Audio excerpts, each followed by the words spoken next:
제가 영국 워홀부터 이제 이민까지 이제 거의 3년차 영국 생활을 하고 있는데요. 이제 예전에 저의 영국 워홀 영상을 보신 분들께서 댓글에 이제 뭐 가끔 취업 관련된 그런 댓글들을 문의를 주실 때가 있어서 오늘 이 영국 취업을 할 때 이력서 어떻게 써야 하는지가 뭔가 한국과의 어떤 차이가 있는지 그리고 지원 자격들, 그러니까 대략적인 지원 자격 이런 것들에 대해서 한번 말씀드리고 싶었어요. 영국에 취업 준비를 하신 분들이라면 아마 굉장히 익숙한 용어일 텐데요. 이력서, 영국에서는 CV라고 부릅니다. Curriculum Vitae를 줄인 말이고요. 미국은 아마 레주메라고 부르는 걸로 제가 알고 있어요. 이제 이 CV, 한국의 이력서와 영국의 이 이력서는 굉장히 큰 차이가 있는데요. 일단 첫 번째, 가장 큰 차이는 사진을 넣지 않습니다. 절대 넣지 않아요.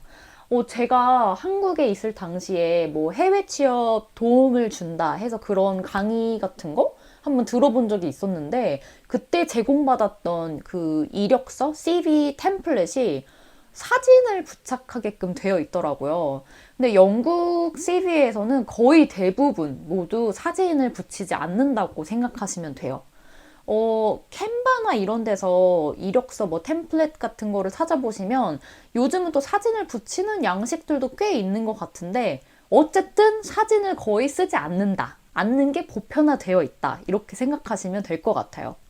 제 생각에는 영국 이 이력서에는 뭔가 채용자가 처음에 딱 봤을 때 어떤 선입견을 갖는다거나 무의식적으로 차별을 할 수 있는 그런 모든 원인들을 제거해 놓은 것 같은 느낌을 개인적으로 받았거든요. 그래서 아마 사진 부착도 보통 하지 않는 것 같아요. 이 이제 사진을 보고 뭐 선입견이 좀 생길 수도 있고 특히나 여러 인종이 모여 사는 나라이기 때문에 그런 거에 굉장히 민감하기 때문에 말이 좀 이상한 것 같은데? 그런 거에 민감해서 이력서 사진 부착하지 않는 게 되게 보편화되어 있는 것 같아요. 두 번째, 가장 큰 차이점은 나이를 넣지 않습니다. 이력서에 한국 이력서는 아마 생년월일 기재를 하잖아요. 요즘도 그런지는 모르겠어요. 저는 그래도 조금 예전에 했던 케이스여서 요즘은 안 그러나? 잘 모르겠지만 영국 이력서에는 절대 생년월일 뭐 나이를 암시하는 그런 어떠한 숫자도 넣지 않습니다. 이것 역시 제가 볼 때는 차별이 될 수도 있기 때문에 나이를 따지면서 채용을 하는 건 차별 중에 하나로 들어갈 수 있기 때문에 이런 부분도 이력서상에 모두 넣지 않는 게 보편화되어 있습니다. 보편화가 아니라 아마 금지인 걸로 알고 있어요. 나의 나이를 넣는다거나 또 하나 뭐 나의 인종, 내가 어디서 왔어 이런 것들 절대 기재하지 않습니다. 다음은 제가 정말로 꼭 말씀드리고 싶었던 지원 자격. 물론 직무에 따라서 지원 자격이 다 천차만별이죠. 근데 제가 이제 말씀드리고 싶었던 거는 좀 보편적인 거?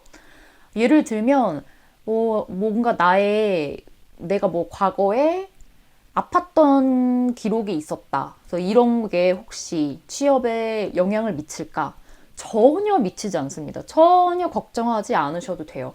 이런 뭐 영국 CV를 작성할 때 그런 거를 작성해야 되는 아예 그런 의무도 없고요. 작성하면 안 되고요.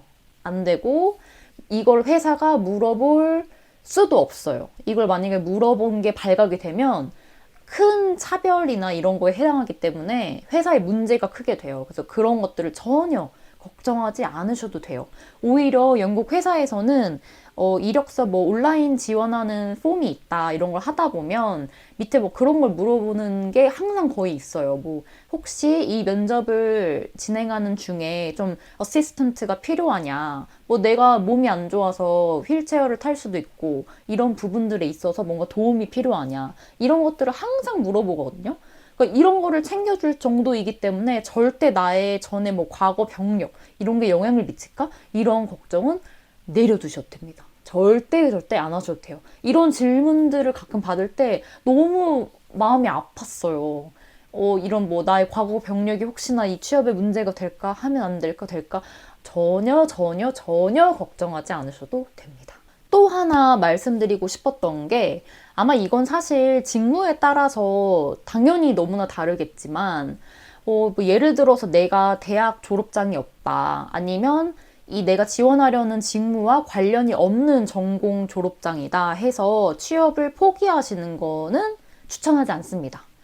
만약에 그 직무와 관련된 경험이라던가 경력이 있다면 저는 꼭 한번, 그리고 내가 해외에 꼭 한번 살아봐야겠다는 다짐이 있다면 취업을 도전하시는 걸 추천드려요.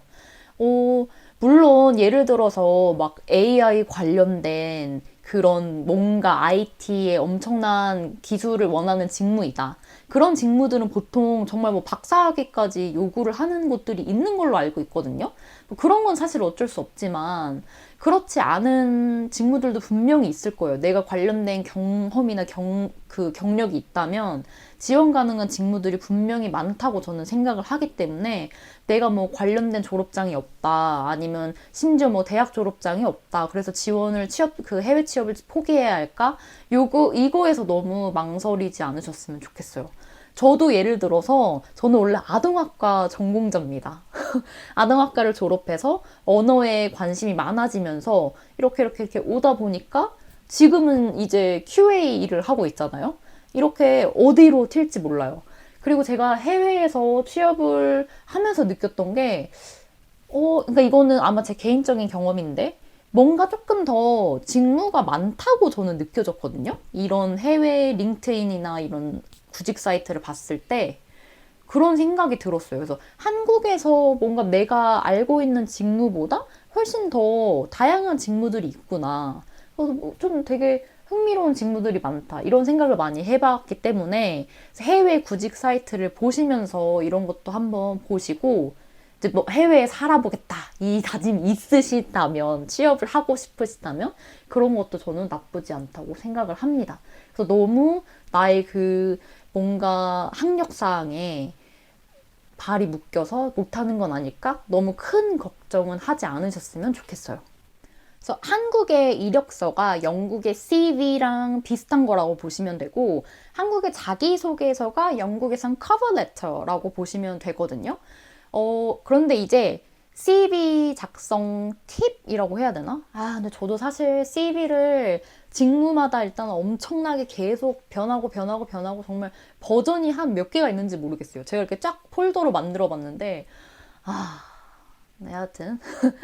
그래서 CV를 작성하실 때 그래도 팁이 하나 있다면, 왜 보통 그 영국의 CV에는 본인의 이름, 그리고 그 밑에 간단한 서머리 한두 줄, 그 직무와 관련된 나의 경험을 뽐낼 수 있는 서머리 한두 줄, 이제 그러고 밑에 나의 경력사항, 뭐 대외 활동, 학력사항, 그리고 뭐 저 같은 경우는 외국인이니까 거기 어떤 구사 가능한 언어, 뭐 이런 것까지, 그리고 저의 뭐 이메일, 전화번호 이렇게 입력을 하거든요. 그리고 플러스 저 같은 경우는 비자 상태, 현재 난 이런 비자를 갖고 있어서 뭐 예를 들어서 이민했을 때에는 비자 지원이 더 이상 필요 없다. 뭐 이런 거를 기재하기도 했었고, 워홀 당시에는 이 비자가 있고 지금 그때 아마 뭐 right to work in the UK 이런 식으로 기재를 했던 것 같아요. 이제 UK에 제한 없이 나는 일을 할 수 있는 권리가 있다. 그런 비자이다. 그래서 이런 거 정도 기재를 했거든요. 그래서 보통은 CV가 이런 식으로 기재가 되고, 제가 드리고 싶은 팁 하나는, 예를 들어서 내가 이 직무와 관련된 경력이 있는 사람이라면 당연히 CV에서 서머리 밑에 바로 나의 경력을 위로 올려서 쓰는 거를 추천을 드리고, 내가 만약에 신입이고 내 경험이 사실 뭐 대외 활동이라던가 그런 부분들이 만약, 아니면 내 학력상 이런 것들이 이 직무와 더 연관이 있다. 그러면 그거를 조금 위쪽으로 기재를 해주는 게 좋다고 저도 팁을 들었거든요. 그래서 저는 항상 그런 식으로 해왔어요. 뭐 신입일 당시에 만약에 대외 활동이 조금 연관이 있으면 걔를 조금 눈에 띄게 위쪽 부분으로 배치하고, 내가 이제 드디어 경력이 생겼을 때는 관련 경력을 조금 위쪽으로 배치해서 보일 수 있도록 이렇게 했거든요. 그래서 이런 것도 좀 팁이 아닐까. 그리고 영어 쓰는 거는 이제 너무 걱정하지 마세요. AI가 해주잖아요. AI의 힘을 빌리세요, 여러분. AI랑 같이 그런데 AI가 해준다고 무조건 이걸 AI 거 받은 거 그냥 복사 붙여놓기만 하지 마시고 직접 읽어보시면서, 내가 이거를 위에다 넣고 싶은 내용이었나? 내가 말하려던 내용과 일치하는 건가? 약간 이런 거는 반드시 본인 스스로 봐주셔야 돼요. 그냥 내시면 안 되고 그렇게 봐주시면 될 것 같아요. 그리고 이 한국의 자기소개서에 해당하는 커버레터. 아, 근데 커버레터가 요즘 제가 알기론 조금 왈가왈가 말이 많은 걸로 알고 있어요. 왜냐하면 AI가 너무 발전했잖아요. 커버레터를 다들 AI로 그냥 씁니다. 왜냐면 커버레터도 조금 어느 정도 형식이 정해져 있거든요. 뭐 본인의 인적사항이 위쪽 상단에 들어가고, 그 이제 밑에 이제 레터를 쓰는 건데, 내가 이 직무에 관련된 뭐 이러이러한 경험이 있고, 그래서 내가 어떻게 기여를 할 수 있어. 뭐 그래서 좀 이렇게 시간 내줘서 고맙고 한번 봐줬으면 좋겠다. 그야말로 나를 뽐내는 레터가 커버 레터거든요. 아, 근데 물론 이게 이제 캐주얼한 문장은 아니고 조금 포멀한 문장이잖아요? 뭐 하여튼 그러다 보니까 AI가 기가 막히게 커버레터를 잘 써줍니다. 그래서 요즘은 조금 커버레터를 많이 스킵하는 경우들도 있더라고요. 제가 저번에 이제 구직을 할 때 보니까 예전에 비해서, 2, 3년 전에 비해서 커버레터를 요청하는 회사들이 많이 줄었더라고요. 왜냐하면 이미 AI가 쓴다는 걸 많은 채용자들도 알고 있는 것 같고, 그리고 또 하나 채용 시장이 바뀐 게, 보통 1차 서류 지원을 하잖아요. 이때 AI가 먼저 걸러내요. 먼저 추추추. 맞아. 이것도 팁이에요, 여러분. 말하다 보니까 생각났는데, AI가 키워드를 가지고 걸러냅니다, 서류들을. 그래서 이거 좀 부정적인 면이, 뭐 실제로 내가 경력이 충분하고 지원해볼 만한 그런 직무였음에도 내가 만약 해당 키워드를 내 CV에 많이 포함시키지 못했다. 그러면 떨어질 수도 있어요, 여러분. 그래서 한 가지 팁이, 그 구직 사이트, 영국에서 링크드인 이런 데 꼭 들어가셔서 원하는 직무 검색해보시고, 그 이제 JD라고 그래요. Job Description. JD를 한번, 원하는 직무 JD를 한 4-5개 이제 복사해가지고 한 그 다큐멘테이션 붙여넣기를 해서 그거를 또 AI한테 돌려서 한번 이 직무들에서 계속 반복적으로 나오는 키워드가 뭐냐, 이거를 뽑아보세요, 여러분. 그래서 그 키워드가 실제 내가 한 경력 경험과 연관이 있는 키워드이고 직무에서 원하는 키워드이니까 그런 것들은 반드시 포함을 굉장히 많이 시켜주셔야 돼요. 그래야지 이 1차 AI 검사관한테 걸러지지 않습니다. 제가 이 구직과 관련돼서, 특히 이 영국 해외 취업과 관련돼서 몇 가지 이제 댓글들 문의를 받으면서 너무 좀 뭔가 안타깝다. 왜 이런 생각 때문에 조금 주저하실까? 이런 게 좀 내 마음이 너무 슬프다. 이런 생각을 정말 몇 번 했을 때가 있어서 오늘 이거를 꼭 한번 영상에서 말씀드려야겠다 했는데, 오늘 뭔가 좀 두서없이 정신없이 말씀드리긴 했는데요. 어쨌든 이 CV는 한국의 이력서와는 정말 다르다. 나의 나의 뭐 이메일과 전화번호, 비자 상태, 이런 정도의 개인 정보는 포함하되, 나의 뭐 연령, 나의 뭐 이 성별, 그리고 나의 이 인종, 이런 것들은 절대 사진을 포함해서 CV에 포함시키지 않는다. 이거 꼭 아셨으면 좋겠고, 정말 영국의 CV는 순수하게 이 직무와 관련된 나의 경력, 경험, 학력사항이 있다면 학력사항과 함께 뭐 대외 활동, 나의 외국어 어떤 게 난 가능한가? 이런 거 정도 적는 거라고 생각하시면 됩니다. 그리고 CV 작성하실 때 AI 면접관에게 걸러지지 않게 반드시 JD에서 키워드 찾으셔서 꼭 많이 포함시킬 수 있게 해주세요. 그리고 커버레터는 요즘 말이 많지만, 커버레터 그래도 팁을 하나, 제가 생각하는 팁은, 역시나 AI를 사실 쓰죠. 너무 편리한데 어떻게 안 쓰겠어요. 근데 쓸 때 AI한테 요청을 할 때 실제 내가 경험한 거를 AI한테 말을 하고, 이거를 정말 사람 말투처럼, 영국 사람 말투처럼 잘 포함시켜서 커버레터로 써주라. 이래서 조금 커스터마이즈드를 한 커버레터를 만드시는 걸 추천을 드립니다. 근데 커버레터를 요즘은 그렇게까지 많이 요청하진 않는 것 같아서, 그래도 만약에 요청하는 회사들이 간혹 있으니까 그럴 때 이렇게 진행을 하시면 될 것 같아요. Fake it until you make it. 이뤄낼 때까지 뭐라 그러죠? fake it. 뭐 속여라. 뭐 약간 직역하면 이건데 물론 속이라는 뜻은 아니고요. 될 때까지 해보라는 거죠, 사실. 이게 약간 이제 저희 남편과 제가 좋아하는 약간 인용구 같은 건데 이거는 다음에 또 기회가 있다면 이제 이건 약간 면접 볼 때랑 좀 관련이 있거든요. 그래서 네. 될 때까지 속여라라는 뜻이지만 속이라는 뜻은 아니고요. 이제 될 때까지 자신감 있게 밀어붙여라 이거죠.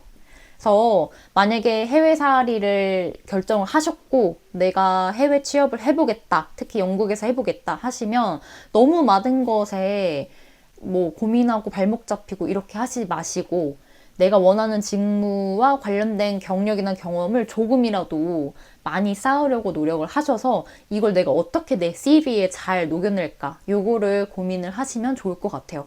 물론 요즘 영국 취업이 쉽지 않아요. 지금 뭐 이민법도 많이 개정이 됐고 그런데 이민법 개정 방향이 조금 이민자들을 많이 막는 쪽으로 진행이 됐죠, 사실은. 불법 이민을 막기 위한 방법 중에 하나라고는 했지만 합법 이민자들에게도 이민 오기 쉽지 않게 좀 그렇게 개정이 조금 된 상태고 또 그렇게 할 거라고 예고한 상태여서 쉽지는 않지만 그래도 한번 결정을 하셨다면 저는 꼭 도전해 보시는 게 맞다고 생각을 합니다. 오늘도 영상 시청해 주셔서 너무너무 감사하고요. 다음에 또 남편과 같이 찾아뵐 수 있도록 하겠습니다. 그럼 안녕. We're making the famous British dessert Eton Mass. Eton Mess. Basically Eton Mess. Yeah, messy dessert. Messy dessert. So here we are. So you get the meringue, which is French, and you just crunch it in.